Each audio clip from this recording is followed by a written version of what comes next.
Hi friends, welcome in or welcome back to my channel. My name is Ashley if this is your first time here, and if you are a returning subscriber, thank you so much for your continued support. Today we are getting into my January wrap up. I don't have many books for you. I only got through 4 books last month. I am in the trenches of my last round of development editing for my own debut book, so reading has been few and far between, but I did get through 4 and I have things to say about them. So let's just hop right in to what I read and my thoughts. The first book we're going to talk about is A Kingdom of Flesh and Fire by Jennifer L. Armentrout. And this is one of the 2 physical books that I completed in the month of January. This is book 2 in the From Blood and Ash series, and I'm currently in a buddy read for this entire series. This was a reread for me, and honestly the book held up. I'm not going to go into too much detail because it is book 2 in a fantasy series that you can definitely give away too much information, but I really enjoyed it. Like I said, it held up for me. When I first read this book, I felt like it was really slow. There was a lot of information and just a lot of emoting from our female main character that I was kind of like, girl, let's get it together and move on. But going back through it the second time, while I still had those like feelings in the back of my head that's like, I know what's on the other side of this for you, let's get over it, I definitely understood more of where she was coming from, and I was paying attention to details that I knew that were going to come into fruition later on in the series. But again, the main part is this book held up for me, and of course Prince Castile still makes my heart flutter. So I'm having a good time with this. I'm excited to continue on into the series. We've already started book 3, and I'm even more excited to get to the newer books that I haven't read yet, so it turns from reread to like new reads. But yes, A Kingdom of Flesh and Fire held up for me, and start this series if you haven't already. It is a good time. So the next book that I'm going to talk about is Lights Out by Navessa Allen, and this was my favorite book of January. Lights Out follows Allie, who is a trauma RN, and Josh, who is like a data security bro. That's so rude. He's not a bro, he's a good guy. But basically he also moonlights as a TikToking, thirst trap posting, mask wearing man, and we love that for Allie. This book was really good. It gave the dark rom-com vibes that remind you of Butcher and Blackbird, but I think I had a little bit more fun in this book. Like, watching it all play out, I feel like the author set up their characters perfectly. I love reading books where the 2 main characters really feel like they are made for each other. Like, they are the missing piece in the other's lives, and you can imagine a future of the 2 characters being together. These 2 definitely made me feel like they were meant to be with each other. There were so many like funny moments that had me laughing out loud, and I just had a really good time with this. I have seen, you know, critiques that I say fair to. Everybody has their likes and dislikes, but for me, there are books that you read and you're really engaged in and you like pay very close attention to, and then there are books that you just shut your brain off. You shut your brain off and you just enjoy the ride, and that's what I did with this book. That's what this book allowed me to do. I will say she is spicy. I would probably give it 4.5 chili peppers because the spicy scenes are very graphic and very unconventional. Definitely check your trigger list and have a good time. I would even venture to say, if you're used to reading like spicier scenes, this would probably be a good introductory book into dark romance because it has a lightness to it, because it's a dark rom-com in my opinion. I read this physically with my eyes. Everybody, and I do mean absolutely everybody, says that the audiobook is the way to go and that it is chef's kiss done perfectly. So if you want to check this out and you don't want to spend your money, check to see if your local library has the audiobook available and give it a shot. But I really enjoyed it. I highly recommend it as a dark romance girly. Give Lights Out a try. So the next two books that I'm gonna go over, I read them on my Kindle and they are available in KU. The first book is My December Darling by Lauren Asher. If you are new here, I'm a Lauren Asher fan. I was extremely excited going into this book, especially because it's a novella.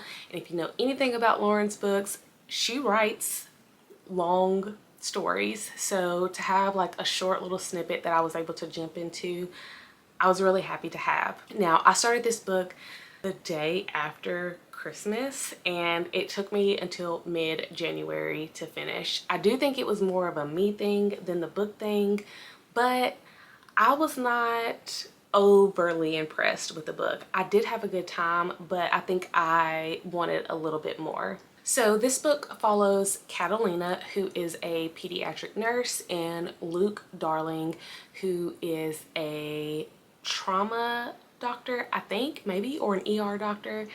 And Catalina is a traveling pediatric nurse who is back home because her sister is getting married.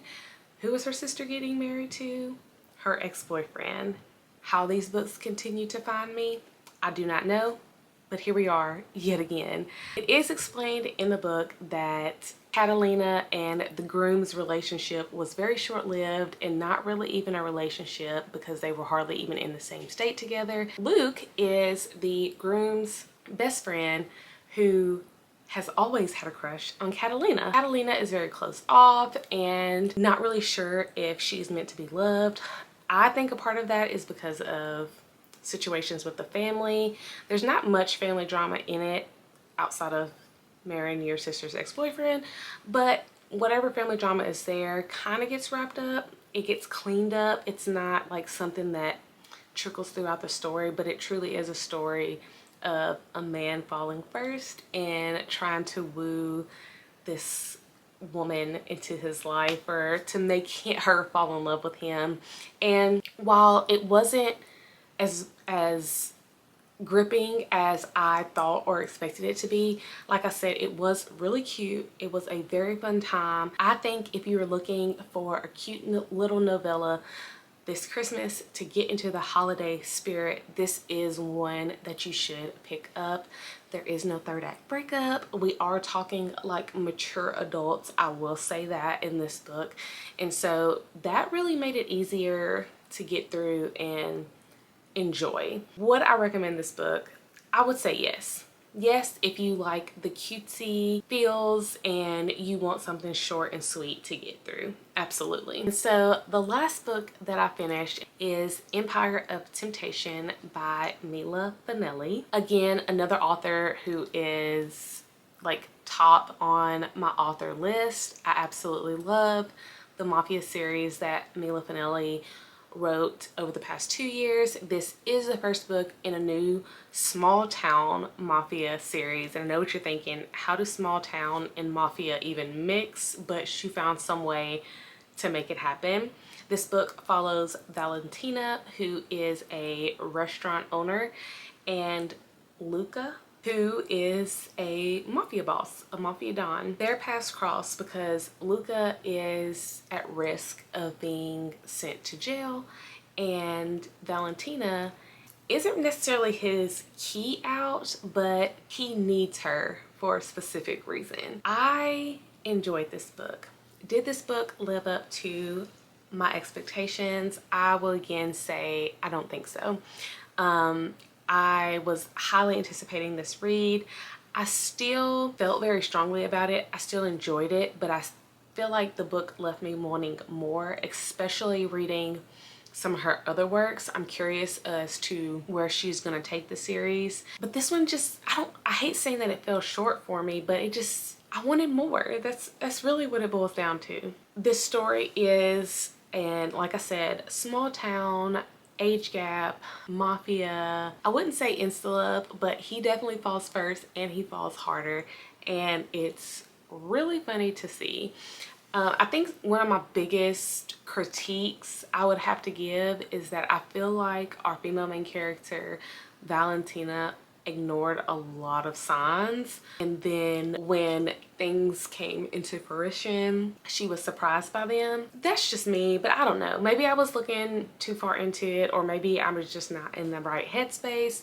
But overall, I did have a good time. It was very nice to see characters from the Kings of Italy series. I am very excited for the next book after seeing the little snippet that was featured at the end of this one. Would I recommend this book?